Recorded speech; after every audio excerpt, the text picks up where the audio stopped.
según se documenta, estas tribus de Edom se habrían como aprovechado del destierro de Judá para ir avanzando sobre la zona sur del reino de Judá, una vez que fueron desterrados. Cosa que los israelitas exiliados habrían interpretado como una amenaza para todo Israel y Judá. Entonces, el texto del capítulo 35 ataca justamente a estos que se habían aprovechado de esta situación y que habrían avanzado, ¿no? En la nota de la Biblia de Jerusalén dice, este oráculo contra la montaña de Seir, es decir, Edom, habría ocupado su lugar natural entre los oráculos contra las naciones, pero puesto aquí en este lugar sirve de contraste con el oráculo siguiente, ¿no es cierto? Ya hay cosas contra Edom en el mismo Ezequiel, pero aquí aparece específicamente como contrapartida con el oráculo del capítulo 36. Después del 587, dice la otra nota, Edom no ocupó más que el sur de Palestina, es decir, no es que haya invadido todo el reino de Judá, todo el territorio, sino lo que después se llamó Idumea, Edom Idumea en la época helenística.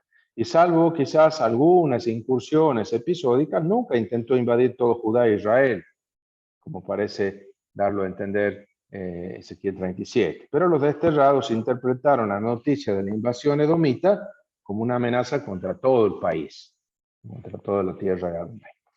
Entonces, capítulo 35, Adonai me dirigió su palabra en estos términos. Igual, ¿no es cierto? La fórmula introductoria, hijo de hombre, vuelve tu rostro hacia la montaña de Seir y profetiza contra ella. Entonces le invita a proferir un oráculo contra los montes de Seir. Les dirás, esto dice el Señor, ven cómo abundan en fórmulas, ¿no? O sea, esta cuestión redundante de Ezequiel a veces es un poco pesada, ¿no es cierto? Llena de fórmulas que unas se suceden a las otras. Pero aquí dice, aquí me tienes contra ti, montaña de Seir. Voy a extender mi mano contra ti y te convertiré en pura desolación. Esta cuestión, en época del exilio, esta expresión, la desolación, ¿no? Lo desolado, aparece con frecuencia también en el mismo de Isaías, en el Deutero Isaías, ¿no es cierto? Desolado. Desolado en el doble sentido quizás, ¿no es cierto? Asolado, ¿sí? Hasta el suelo, desolado, de desertificado, despojado, y desolado también por la desolación psicológica, digamos así, ¿no es cierto? Bueno, aquí te convertiré en pura desolación y te dejaré en ruinas tus ciudades. Serás una desolación y sabrás que yo, Adonai, soy yo, Adonai. Por haber alimentado, aquí viene el porqué del castigo, por haber alimentado el odio eterno y haber entregado a la espada a los israelitas cuando les llegó el desastre, el último día, cuando pagaron por su culpa, te has alegrado con él por la desgracia ajena, ¿no es cierto? Y por eso voy a reducirte a sangre y la sangre te perseguirá. Fíjense que aquí el juego de palabras, ¿no es cierto?, entre Edom y Damim. Sí, eres rea de sangre y la sangre te perseguirá. Convertiré a la montaña de Seir en pura desolación y extirparé de allí al que va y al que vuelve. Es decir, no habrá habitante, no habrá transeúnte, por lo tanto estará desierto el país, desolado, ¿no? Ese es signo de la maldición, es decir, cuando es privado de sus habitantes. Vamos a ver cómo en el texto siguiente se habla inversamente de las ciudades habitadas y las calles transitadas, ¿no es cierto? Aquí. Llenaré de heridos tus montes, tus colinas, valles y barrancos, te llenarán de víctimas de la espada, te convertiré en perpetua desolación, es decir, para siempre, quedarás Shemamá, desolada. Te convertiré en perpetua desolación, tus ciudades no volverán a ser habitadas, y así sabréis que yo soy Adonai. Otra vez la fórmula del reconocimiento. Hay como varios oráculos seguidos, ¿no? Ahora, tú has dicho, viene la cita las dicherías, de las habladurías. Las dos naciones, los dos países son míos, Israel y Judá. Vamos a tomarlos en posesión, siendo así que Adonai estaba allí. Pues, por haberlo dicho, procederé con la misma cólera y con el mismo celo con que tú los has odiado, y me daré a conocer a ellos cuando te castigue. Que el Señor te conceda lo doble de lo que tú me deseas, dicen acá los escritos ahí al final de los camiones o esas cosas. Es decir, el Señor te dé el doble de lo que me deseas. Es decir, la ley del talión, podemos decir, ¿no es cierto? A tal, lo mismo que Edom, ha hecho con Israel, que con Judá, hará Dios con él. Sabrás que yo, Adonai, he oído los insultos que lanzabas contra los montes de Israel. El tema de las habladurías de los pueblos aparece también como un elemento fuerte. Noten ustedes que desde el punto de vista personal y social, por ejemplo, el tema del dolor no es lo mismo dolor que sufrimiento, ¿no es cierto? Hablamos de un elemento, un elemento más objetivo, el dolor, y el elemento subjetivo, el sufrimiento, ¿no es cierto? Y el sufrimiento es más insoportable que el dolor todavía, ¿no? Entonces, cuando el enfermo está enfermo, tiene su dolor, pero además se siente castigado por Dios, se siente solo porque nadie lo entiende, vos no estás en mi cuero, no sabes lo que se siente, ¿no? Entonces el sufrimiento acrecienta, el padecimiento es mucho mayor, ¿verdad? También aquí es la condena social de una persona, ¿no es cierto?, aumenta su padecimiento, que va más allá de las dificultades, de las carencias. Y aquí en este caso la burla, los insultos, las habladurías, hace aún más pesada, más penosa la tragedia, la catástrofe que ha vivido Judá, ¿no es cierto? Los insultos que lanzabas contra los montes de Israel, cuando decían, están devastados, nos han sido entregados como pasto. Me habéis desafiado de palabra, no habéis hecho más que hablar contra mí. Lo he oído todo. Es decir, lo que se dice contra Judá, contra Israel, se lo toma a pecho Adonai como dicho contra él. Vamos a ver que esa asociación entre la suerte de Judá y la suerte de su Dios aparece más explícita en el capítulo siguiente. Vamos a ver cómo lo encara Ezequiel, ¿no? Entonces, esto dice Adonai, para que toda esta tierra se alegre, el país de Judá, haré de ti una desolación. Tú te alegraste cuando la heredad de la casa de Israel era una desolación, pues yo te trataré de la misma manera. Serás tú una desolación, montaña de Seir, y lo mismo el conjunto de Edom, y así sabrán que yo soy Adonai. Entonces, ven cómo aún en esta parte más positiva y esperanzadora, hay también un montón de elementos de juicio y de condena como los que teníamos en la primera parte, ¿no? El capítulo 36, como digo, hace el pandán de contrapeso.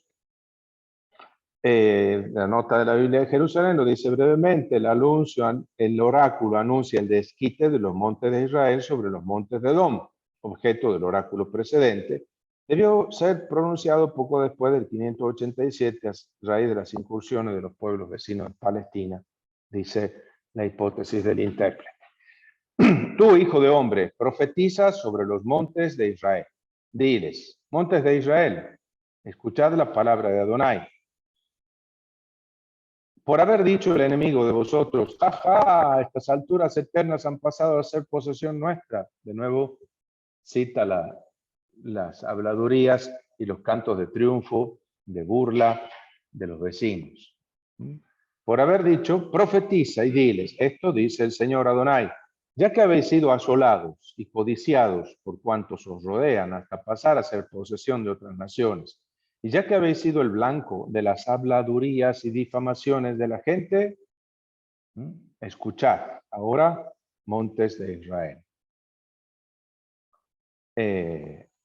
Esto dice Adonai a los montes, a las colinas, a los barrancos y a los valles. Noten que en el capítulo 6 también aparecía esta condena a los montes de Israel, a las colinas, a los barrancos. Ahora el anuncio salvífico.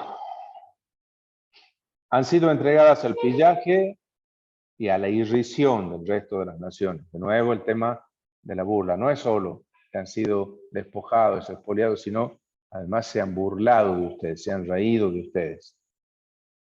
Esto dice, movido por el ardor de mi celo, voy a hablar contra las otras naciones y contra el conjunto de Edom, que con alegría en el corazón y desprecio en el alma se apoderaron de mi tierra como si fuera suya para entregar su pastizal al pillaje. ¿Cómo?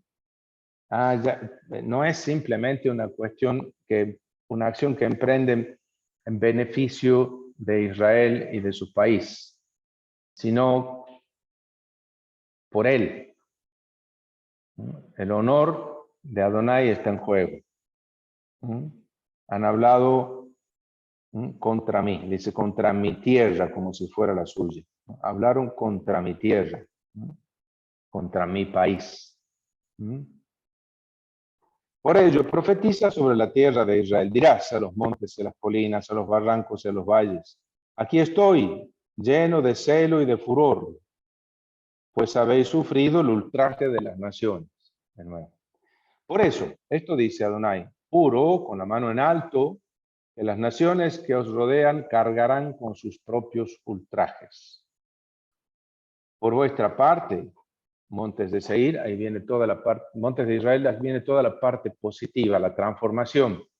Así como Edom queda convertido en desolación, ahora Israel de desolación queda convertido en un jardín de Edén. Vais a echar ramas y a producir frutos para mi pueblo Israel, porque está a punto de volver. Sí, aquí me tenéis vuelto hacia vosotros, vais a ser cultivados y sembrados. Cultivados y sembrados. Eso habla no solo del reverdecer de una tierra inculta, sino que habla de un tiempo de paz. Una de las bendiciones que se da es a un pueblo es construirán casas y habitarán en ellas, plantarán viñas y comerán sus frutos, ¿no?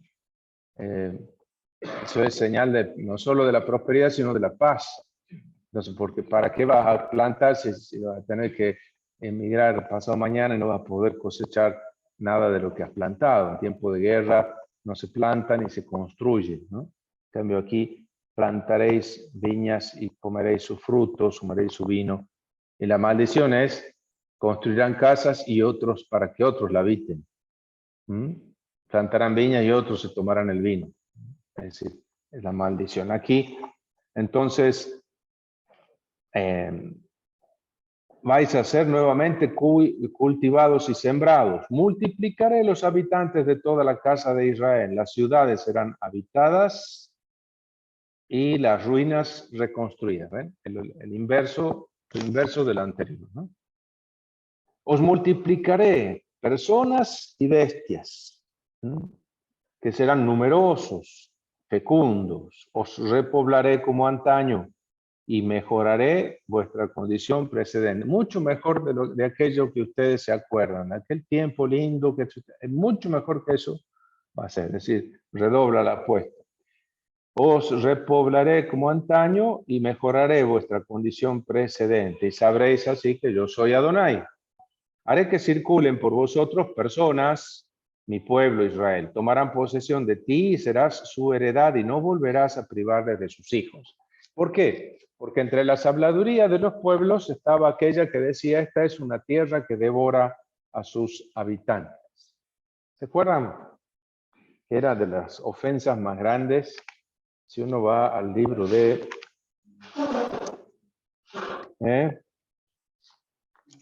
al Pentateuco, en el libro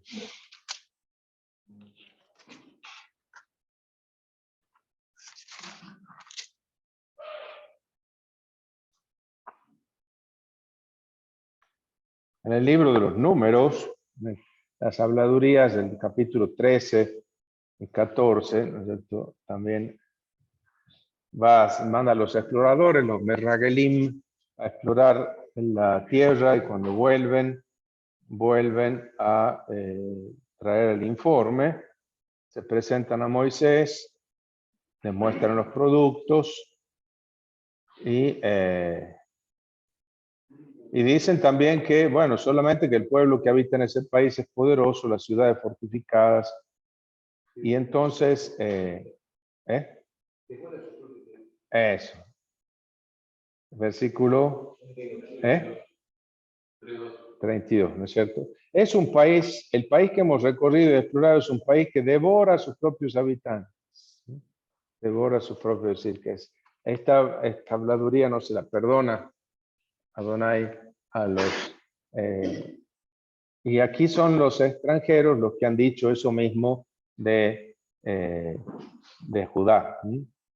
Dice, esto dice Adonai, se ha dicho de ti que devoras a la gente y que has privado a tu nación de hijos. Versículo 13, ¿no?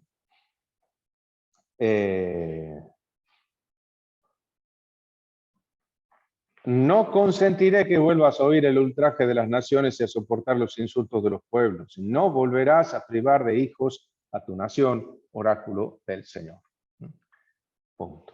Aquí entonces la primera inversión de esto.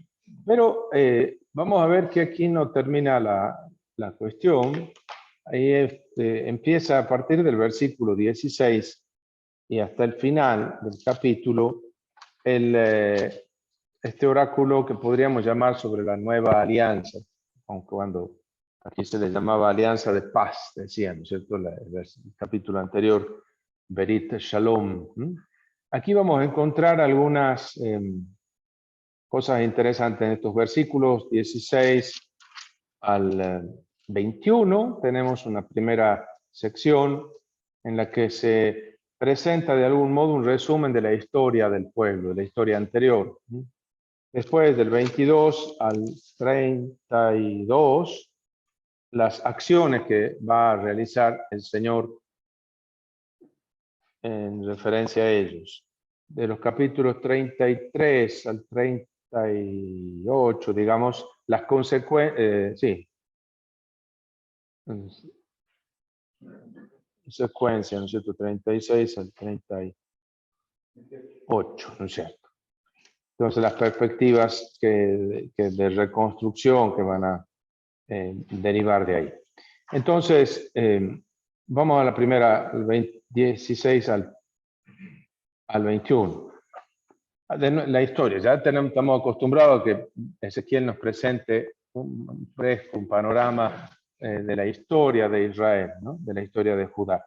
Que sé yo, hemos visto en el capítulo 16, en el 20, en el 23. Pero aquí la historia está simplemente resumida como trasfondo, como fondo negro para que resalte lo positivo, ¿no?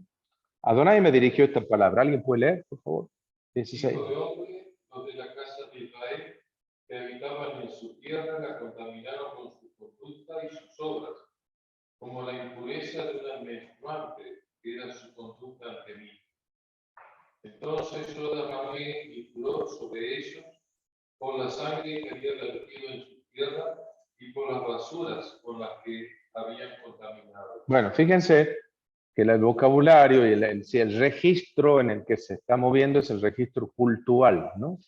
La menstruación es impura, pero impura por la sangre que se derrama, la sangre, todos los reglamentos de la ley de santidad, del Levítico. Puro e impuro no en el sentido moral, sino en el sentido cultural, ¿cierto? En el sentido de incluso se habla de contaminar con los ídolos, contaminar con un culto expúreo, y también estas cuestiones de pureza y de impureza que no necesariamente tienen que ver con cuestiones éticas o morales, sino simplemente cultuales, que eso yo no se puede mezclar, no se puede comer la carne y la leche juntas, ¿no es cierto? Qué sé yo, Entonces no se pueden mezclar cosas, hay que separar, hay que mantener cada cosa en su lugar.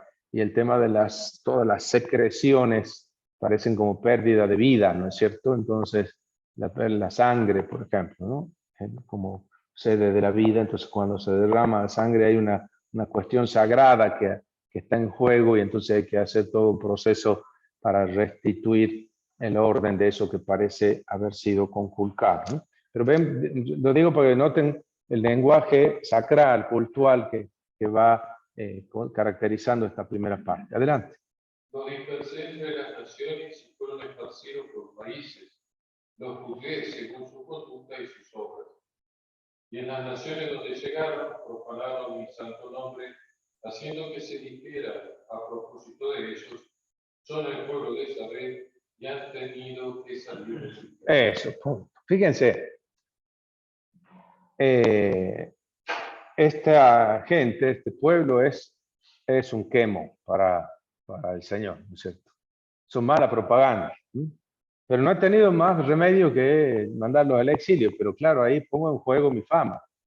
Porque la gente va a decir, ve, el pueblo de Dios, este Dios no ha sido capaz de salvarlo. ¿Qué clase de Dios es este? ¿No?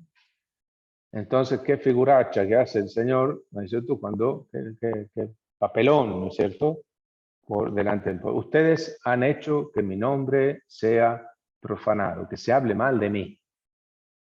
Bueno, van a ver cómo lo que está en juego aquí es el nombre del Señor, la fama del Señor, ¿no? Es decir, la gloria de Dios.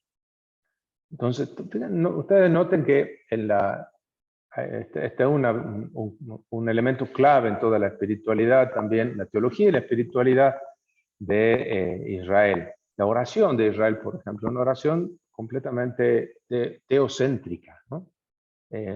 Dice, ayúdame Señor porque yo soy buenito. No, ayúdame Señor porque si no me ayudas, me voy a morir, no te voy a poder alabar. Entonces, en el reino de los muertos nadie te alaba. ¿Quién te alaba? Entonces, la motivación que le da Moisés a Dios para que no destruya a su pueblo después del pecado en el Sinaí, ¿no? Es decir, lo voy a destruir, pero Señor, ¿qué van a decir las naciones? ¿Qué van a decir los egipcios? Que lo ha sacado de allá para hacerlo morir en el desierto, que no ha sido capaz de llevarlo. No, Señor, va a quedar mal. Salvarlo, ¿no es cierto? Pero para no quedar mal vos, no porque sean buenos ellos, son desgraciados, de lo último. Pero esa misma idea es la que está en el trasfondo de aquí. Esto es interesante porque habla de lo gratuito de la salvación que el Señor concede. No porque haya algún mérito previo de parte del pueblo que le obligue de alguna manera, por obligación moral, sino es totalmente gratuito. Eso expresado en el vocabulario sacral es por la santidad de su nombre, ¿no? Vamos a seguir. Pero yo he tenido consideración a mi santo nombre, y la casa de Israel profanó entre las naciones a donde había ido. eso, la casa de Israel lo profanó, yo he tenido consideración por mi nombre. Nombre, entonces, es el nombre es el elemento por el cual alguien es conocido. Es el aspecto cognoscible de una persona, es su nombre. Es lo que aparece hacia afuera, aquello que lo hace conocido. El nombre es la posibilidad de la relación. Entonces, conocer el nombre de alguien me permite que yo hable de alguien. ¿Bien o mal? Que Ben diga su nombre o que mal diga, hable mal de ese nombre. Y también que lo maldiga, le desee el mal y que lo bendiga, ¿no? Entonces, decirle nombre a alguien es ponerse en sus manos. Por eso la revelación del nombre de Dios a Moisés e Israel es clave. Por su nombre, cuando Adonai les revela su nombre, le da la posibilidad de que lo invoque. Es como quien le da el número del celular, ¿no es cierto? No se lo da a cualquiera, ¿no es cierto? Si no te pueden llamar a cualquier hora. Así es también esto, ¿no? Le das tu nombre, entonces Israel puede invocar su nombre, ¿no? El nombre, entonces. Pero el nombre es también, el nombre se va hablando de esta persona por su nombre, Entonces el nombre lo hace conocido. El nombre es también la fama, el renombre. Una persona de renombre, una persona famosa. Se habla mucho, se lo menta mucho, se lo menciona mucho, ¿no? Muy mentado. Es el nombre, o el renombre, o la fama. Entonces lo que está en juego aquí es la fama, el renombre del Dios de Israel. Israel ha sido elegido para hacer conocer el nombre de su Dios. Y aquí hay una función del destierro, que es para que se conozca su nombre, para que puedan transmitir a los demás el nombre del Señor, ¿no? Pero claro, aquí han quemado el nombre de Dios, porque están allí dispersos. Entonces, cuando el Señor los rescate, la gente conocerá, las naciones sabrán que el Señor es quien los ha hecho volver a su tierra. Por eso es muy importante que quede claro que Israel ha sido desterrado como consecuencia de un proyecto de Dios, que es su Dios el que los ha echado de la tierra. No son los otros dioses más fuertes que Adonai y por eso que lo han vencido. No, Él los ha expulsado. Y eso lo va a mostrar haciéndolos volver, para que se sepa que es Él quien los había expulsado, y no que había sido vencido por otros dioses más poderosos. Él los va a hacer volver. ¿Para qué? Para limpiar mi nombre, para que mi nombre sea conocido como un nombre especial. Especial en hebreo se dice santo. Santo no es lo separado en primer lugar, sino lo especial. Especial. Y porque Adonai es especial, santo, su pueblo también es especial, santo. Es decir, no es como los demás pueblos. ¿Por qué? Porque su Dios no es como los demás dioses. Es especial, santo.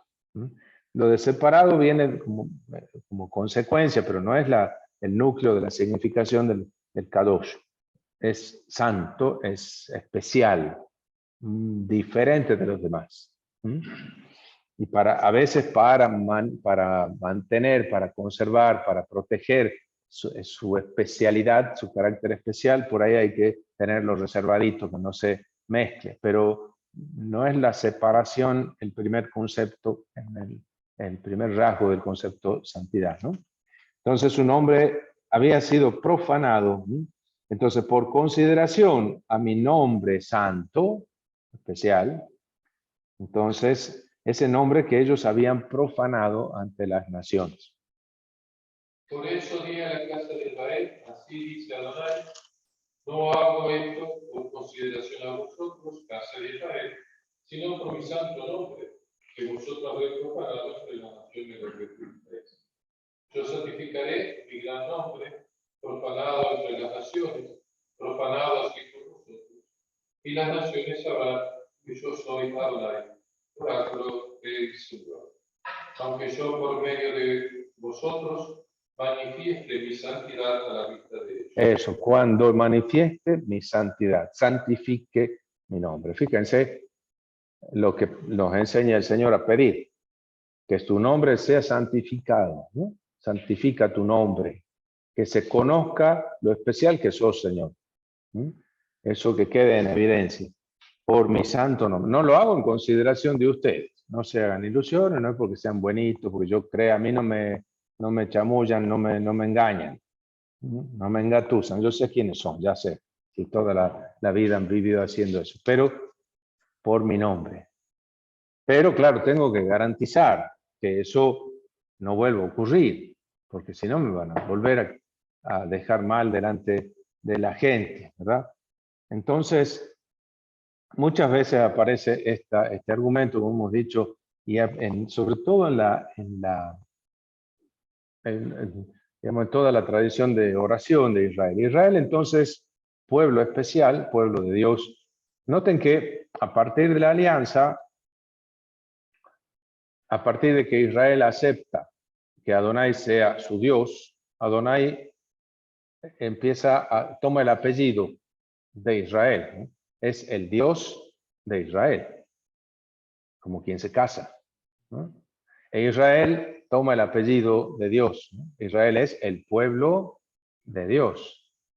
como un casamiento, ¿no? Interesante, en la tradición nuestra muchas veces la mujer tomaba el apellido del varón, pero por ejemplo en Alemania y eso, y creo que en otros lugares, también en Suecia, también se puede tomar, el varón puede tomar el apellido de la mujer o cambiarlo. Incluso tengo un amigo ahí, un chico joven, exégeta, que se casó hace un poco, y era David Wilgren y ahora es David Davich, ¿no es cierto? Y es la mujer, a tomar el apellido de la mujer.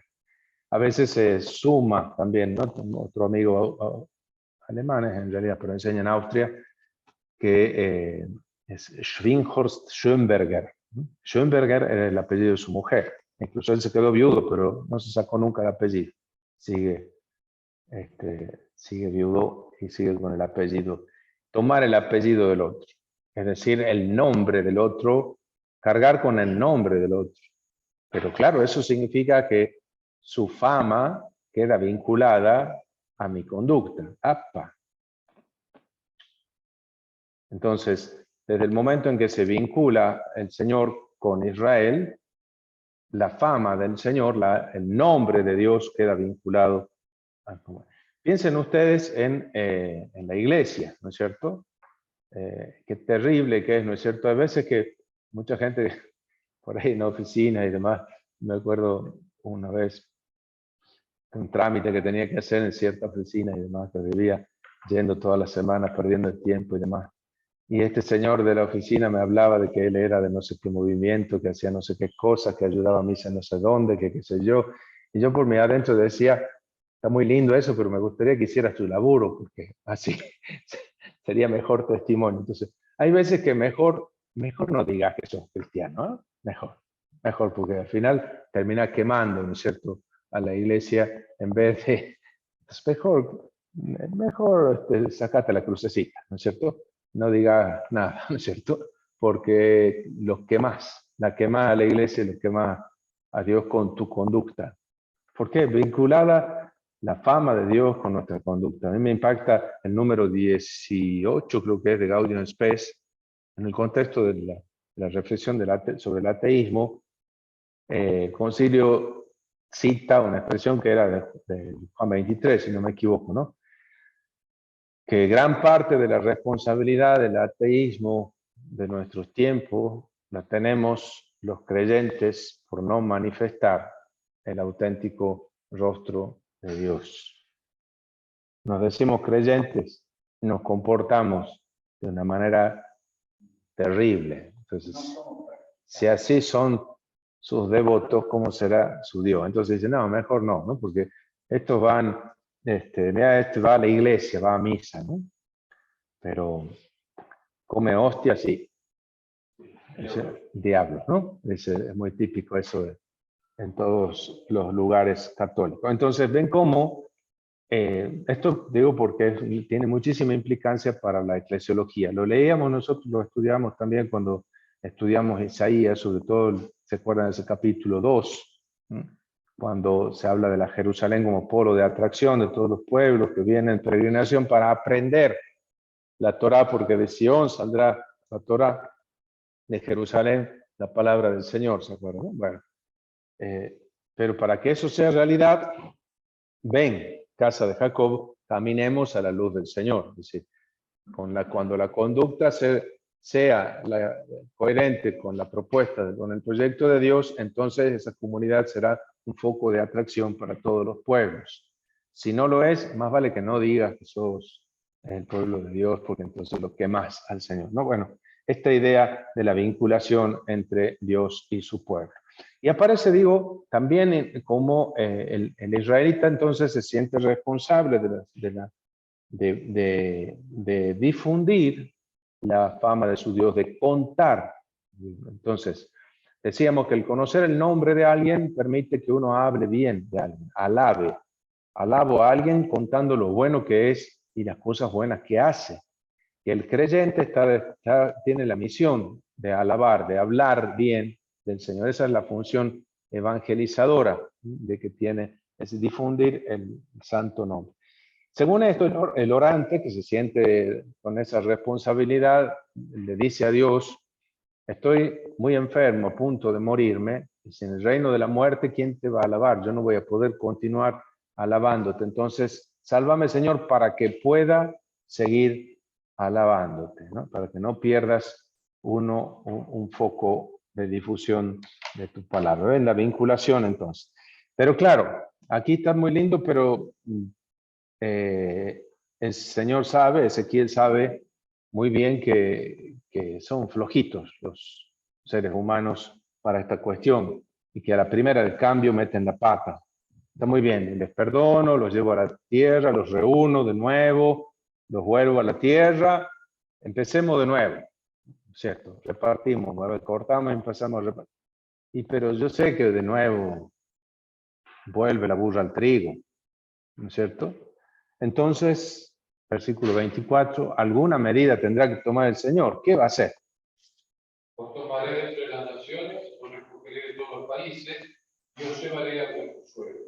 Os rociaré con agua pura y quedaréis purificados de todas vuestras impurezas y de todas vuestras basuras os purificaré. Eso, primer punto, los reuniré. Congregarlos de entre todas las naciones. Segundo, llevarlo de nuevo a su tierra. Cada país, cada pueblo tiene que estar en su país, ¿no es cierto? Esa es la concepción sacerdotal, ¿no es cierto? Si el tarro dice hierba, tiene que haber hierba. Si la harina tiene que estar en el tarro de la harina. Es decir, cada cosa en su lugar, ¿no es cierto? La tradición sacerdotal es tiene un poquito de toque, así, un poquito obsesiva compulsiva. Tiene que poner las cosas todas en su lugar, ¿no es cierto? No mezclar ni sacar de su lugar las cosas, ¿no es cierto? Entonces, también el pueblo tiene que volver a su tierra, a la que le pertenece. Entonces, reunificación, retorno y, por supuesto, purificación. Otra vez la terminología sacerdotal. Los purificaré esta aspersión, esta ablución, con agua pura, seréis purificados. Los purificaré de todas las idolatrías en las que habían caído. Muy bien. Pero ¿quién me garantiza que no vamos a volver a las andanzas? Ahí viene entonces. Yo daré un corazón nuevo, infundiré en vosotros un espíritu nuevo, quitaré de vuestra carne el corazón de piedra, y os daré un corazón de carne. Eso. Entonces, la única solución, compañerito, es una transformación radical. Desde el fondo, desde el centro, desde el núcleo de la persona, su corazón y su espíritu. Es decir, que no se hace ilusiones, ¿no es cierto? Entonces el cambio de situación va a requerir una transformación total, ¿no es cierto?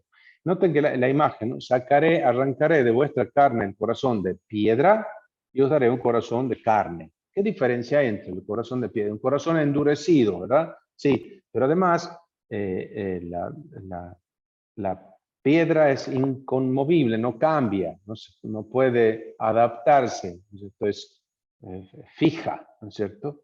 Entonces, en cambio, lo que quiere es que ese corazón se vaya modelando con el proyecto de Dios, se vaya transformando, adaptándose, configurándose con el corazón de Dios, que se conmueva, se conmueva.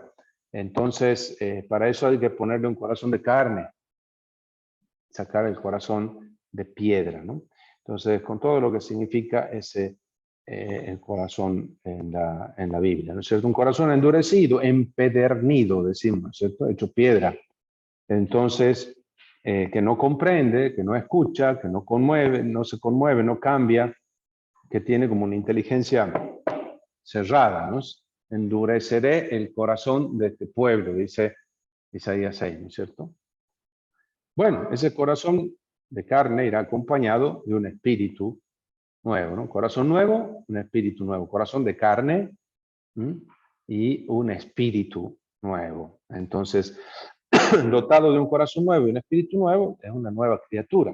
Entonces, noten cómo este cambio radical, esta subjetividad nueva, podríamos decirlo, ¿no es cierto? Es una, digamos, es una expresión de la gracia ante literam, ¿no es cierto? Una teología de la gracia, pero antes que se diga esto, ¿no es cierto? Adelante. Infundiré mi espíritu en ustedes y haré que os conduzcáis preceptos y observéis y practiquéis mis normas. Eso, fíjense que va más allá, no solo de un espíritu nuevo, sino que mi espíritu. Pondré en ustedes mi espíritu. ¿No? ¿Para qué? Para que puedan cumplir mis normas. Si ustedes recuerdan, nosotros hemos estudiado algo parecido en Jeremías 31, 31, 34, ¿no es cierto? Aquí que vienen días, oráculo del Señor, en que yo pactaré con la casa de Israel y con la casa de Judá una alianza nueva, no como la alianza que hice con sus padres y que ellos quebrantaron y que yo los castigué. Esta será la alianza que yo pactaré con ellos aquellos días. Yo escribiré mi ley en sus corazones, ¿no? Pondré mi ley en su interior, en sus corazones, ¿no? Aquí, ahí habla de Berit Hadashah, una alianza nueva.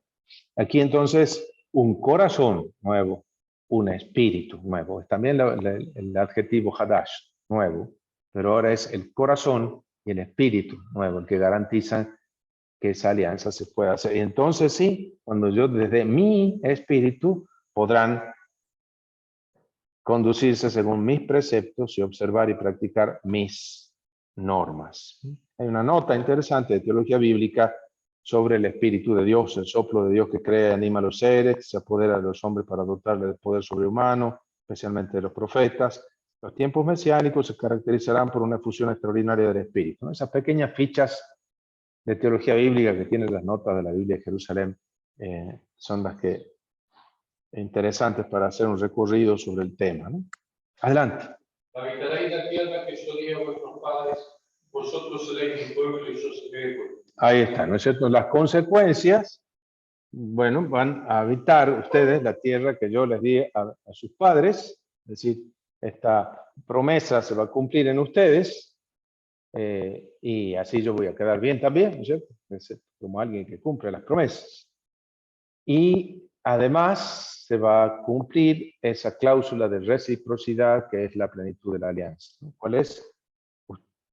Dice, vosotros seréis mi pueblo y yo seré vuestro Dios. Consecuencias.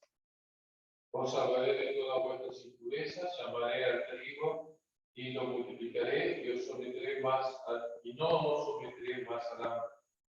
Multiplicaré los frutos de los árboles y los productos de los campos, para que no sufráis más el oprobio del hambre entre las naciones.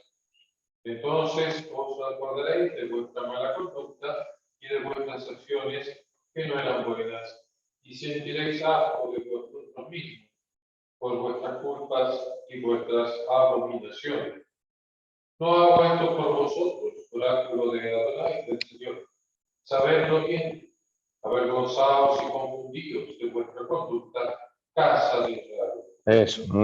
Tengan memoria, no se olviden de las macanas que han hecho. Pero ahora la memoria de los pecados está puesta en el contexto de la experiencia de la gracia.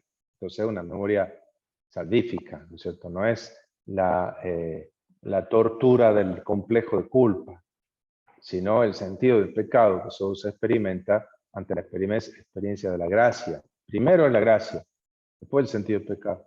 En realidad el sentido del pecado es una gracia, ¿no es cierto? Al revés de lo que uno piensa, ¿no? Peco, me arrepiento, me confieso, Dios me perdona y estoy en gracia. No. Peco, soy tocado por la gracia, por eso me arrepiento en ese instante mismo. Y por eso después confieso y me convierto, ¿no es cierto? La gracia precede tocando el corazón y convirtiéndolo, y eso es lo que aparece aquí. De manera que la memoria de los pecados, la confesio vitae que se hace después, ¿no es cierto? Viene después de la confesio laudis, como diría Martín, ¿no? Primero es recordar lo que Dios ha hecho y hace en mí, y desde esa luz, bajo esa luz, puedo reconocer la gravedad de mis faltas y convertirme, ¿no? Ahora, ¿cómo termina la cuestión? Versículo 33. Así dice el Señor, ¿sabe? El día que yo os purifique de vuestras culpas, repoblaré las ciudades y las ruinas serán reconstruidas. La tierra devastada será cultivada, después de haber sido una desolación a los ojos de todos los transeúntes. Y se dirá, Esta tierra, hasta ahora devastada, se ha hecho como un jardín de Edén, y las ciudades y ruinas devastadas y demolidas están de nuevo fortificadas y habitadas. Y las naciones que quedan a vuestro alrededor sabrán que yo, Yahvé, he reconstruido lo que estaba demolido y han replantado lo que estaba devastado. Yo, Yahvé, lo digo y lo hago. Eso, fíjense, esta tierra, este país que hasta ahora estaba devastado, parece un jardín de Edén. Esta misma simbología aparece en Isaías también, ¿no es cierto? En 51, 1 al 3, habla de eso, ¿no es cierto? La misma terminología. Entonces, la tierra convertida en un jardín de Edén, es decir, jardín de las delicias, y las ciudades repletas de habitantes y fortificadas, seguras respecto del exterior y llena de gente, ¿no es cierto? Como, adelante. Así dice el Señor Yahvé, me dejaré todavía buscar por la casa de Israel, para hacer por ellos esto, multiplicados como un rebaño humano, como un rebaño de ovejas consagradas, como el rebaño reunido en Jerusalén en las fiestas solemnes. Así se llenarán de un rebaño humano vuestras ciudades alpinas, y se sabrá que yo soy Yahvé. Ahí está. Bueno, así entonces esta última visión de las consecuencias que tiene esta restauración, que va mucho más allá de lo que se podía pensar, ¿no es cierto? No es empecemos de nuevo, sino empecemos de bases nuevas para que no se dé lo mismo de antes. Es decir, aquí esto prepara lo que después se verá en Pablo o en Juan, ¿no es cierto? Cuando se hable de la gracia en Pablo, ¿no es cierto? El hombre nuevo en Pablo, ¿no? O cuando se hable del nuevo nacimiento en Juan, ¿no? Hay que nacer de nuevo, hay que nacer del agua y del espíritu, ¿no? Ese agua pura, con agua pura purificaré y el espíritu. Este texto del capítulo 36 ya había estado esbozado en aquel texto bonito que aparecía metido en medio de estas cosas oscuras en el capítulo 11, ¿se acuerdan, no? En el 11, 14 y siguientes, precisamente en el contexto de una de las intercesiones de Ezequiel, ¿no? Cuando empieza a amenazar en el capítulo 9 del castigo, estamos en esa parte del capítulo 8 al 11, ¿no es cierto? Que hablan de la contaminación de Israel y de Judá y del templo y de Jerusalén y la partida de la gloria del Señor y la destrucción. Mientras ellos herían, me quedé solo allí, caí rostro en tierra y grité, Señor, ya ve, vas a exterminar a todo el resto de Israel derramando tu furor. 9:8. Y ahí en la primera le dice, ya es tarde, no puede interceder. Pero aún así el profeta intercede. En el 11:13, también después de esta amenazas, después de enumerar todos los pecados de Jerusalén, el profeta dice, mientras yo estaba profetizando, Pelatías, hijo de Benaías, murió, ¿no? Uno de los que más apoyaba la rebelión y demás. Aquí resulta que cae muerto. La impresión de Ezequiel dice, caí yo rostro en tierra y grité con voz fuerte, Señor Adonai, vas a aniquilar el resto de Israel. Y ahí los redactores ponen este texto que adelanta un poquito el final para que no nos angustiemos del todo, ¿no? Y dice, entonces el Señor me dirigió la palabra en estos términos, ¿no? Como quien le habla en voz bajita al hijo de hombre. Los habitantes de Jerusalén andan diciendo de sus hermanos y parientes, etc., ¿no? Y dice él, yo he sido un santuario para ellos, acuérdense, aún en el destierro, de que esto ya supone el exilio, ¿sí? No es, por eso es un texto adelantado, ¿no es cierto? Yo los he dispersado por los países, pero yo mismo he sido para ellos un santuario, poco tiempo en los países donde han ido. Yo los recogeré en medio de todos los pueblos, los congregaré entre los países donde habían sido dispersados. Vendrán y quitarán de ella todos sus ídolos y abominaciones. Les daré un solo corazón, dice aquí, ¿ve? decíamos que aquí podría ser un otro corazón, ajer, y pondré en ellos un espíritu nuevo. Ven que adelanta lo que va a decir el capítulo siguiente, ¿no? Otro corazón. Ven, aquí también la versión griega dice otro, lee otro, no lee. Bueno, entonces aquí... Ahí también habla que fuera el corazón de Dios, el corazón. Claro, es un adelanto de esto, probablemente era el mismo conjunto, adelantado como para que no nos traumaticemos del todo. ¿Ven ustedes cómo se puede salir de semejante angustia y semejante panorama con esta creatividad que solo es posible en virtud de una gracia, ¿no es cierto? Es decir, esta posibilidad de reconstruir después de semejante demolición, ¿no? Un pensamiento que les sugiere este texto? Todo gracias. ¿Eh? Todo gracias. Todo es gracia, diría Bernanos. En cambio de lenguaje en esto. Ajá, a ver. Yo, otra vez, en primera persona, el profeta como desaparece. Sí, bueno, en los oráculos hay siempre una introducción, nos tiene acostumbrado ya a Ezequiel, pero... La imagen de vida del profeta y todo, acá es como que en primera persona. Muy directa, sí. Bueno, muy bien. A la tarde entonces veremos lo que sería la tercera visión. Aunque no está tan claramente enmarcada como visión como los capítulos 1 al 3, 8 al 11 y 40 al 48, pero este capítulo 37 es una de las visiones más potentes que tiene el libro de Ezequiel, ¿no? Vamos a ver eso a la tarde.